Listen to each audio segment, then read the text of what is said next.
Hello everybody and welcome back to another movie review. Today, as you can see, I have a brand new setup with the menu for The Man Who Knew Too Much playing behind me, my beautiful Alfred Hitchcock collection sitting next to me, and I am ready for a brand new review. Today I am going to be covering The Man Who Knew Too Much, the 1956 film by Alfred Hitchcock, which is actually a remake of another film that he made by the same name in England in 1934.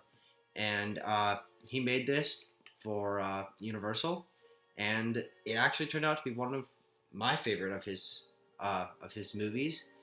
Nothing will come close to Rear Window or Dial M for Murder, but this is a very good film. I'm sorry if the lighting is off. So I'm just doing a test with this. I can tell it's oversaturated. I'm also using a webcam this time, so it should be in 1080p instead of 720, which is much better, and hopefully the microphone is also better on this. Well, let's just start with the review. For summary, the story follows Dr. Ben McKenna and his wife Josephine, or Joe Conway, who is a famous singer, as they go on a exotic trip to Morocco with their son Hank, and everything goes wrong. There's a murder, there's a kidnapping, there are people stalking them. They don't know why. They get mixed up in things they shouldn't be. And they end up in England. And then there's more super spy stuff. And it's basically an everyday man in a wrong situation. And that wasn't supposed to happen. And it makes for a very good plot for Hitchcock to use his suspense with. Using lots of panning, camera movement and zooming in shots and things of that nature. So I'm going to start my points. There aren't very many downsides to this movie, although I will make the point that green screens were in their early days back then, and there are moments where you can tell they have a set and then a green screen of people walking in the background or a background of something behind it, and it feels off because the quality is different between the two sections, and that is a minor complaint. But aside from that, I don't think I really have any complaints about this movie. It tells its story really well, has interesting characters. But first off, we need to start with Jimmy Stewart, who is one of my favorite actors of all time. I love Vertigo, I love Rear Window, and I loved him in this too. He's always witty and charming and slightly awkward. He's the everyman who every man wants to be. And his wife in this, Doris Day, Joe Conway, keeps up with him in the wit and the charm. She's just as charming as he is, and they do make a very good pair. The only woman from a movie that I think keeps him up better with Jimmy Stewart is the caretaker lady from Rear Window, who is just hilarious. But there are a lot of plot twists in this movie, as is Hitchcock's way. But you can't tell when they're coming. You know they're going to happen.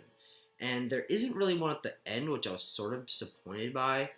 But they do happen unexpectedly.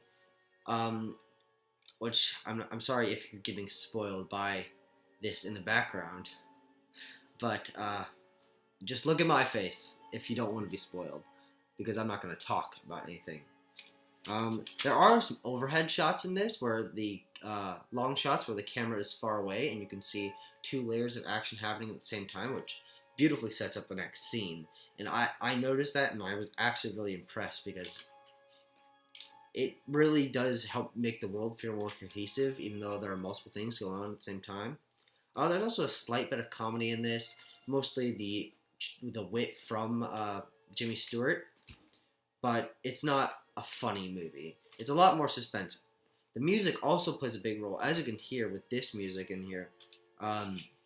It's slow and brooding and builds tension until the very last climactic scene, where there's drums and there's orchestra going, and that's when it finally culminates, and it really feels a lot more powerful because the music is understated for the rest of the movie.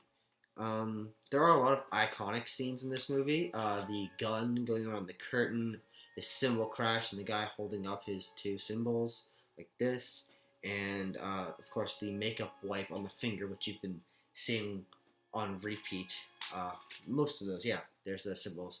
Um, those are iconic and probably the parts of the movie that'll stick with me the longest. Um, but the last thing I have to say is the ending is incredible, like one of the most abrupt endings I've ever seen in a movie. It goes straight from villain being defeated to good job in 10 seconds, and then it ends. And there's not really that much of a resolution, which is disappointing because the rest of the movie flows so well. I'm going to press this one more time. And honestly, I think that is about it for this review. I do recommend that you go see this movie.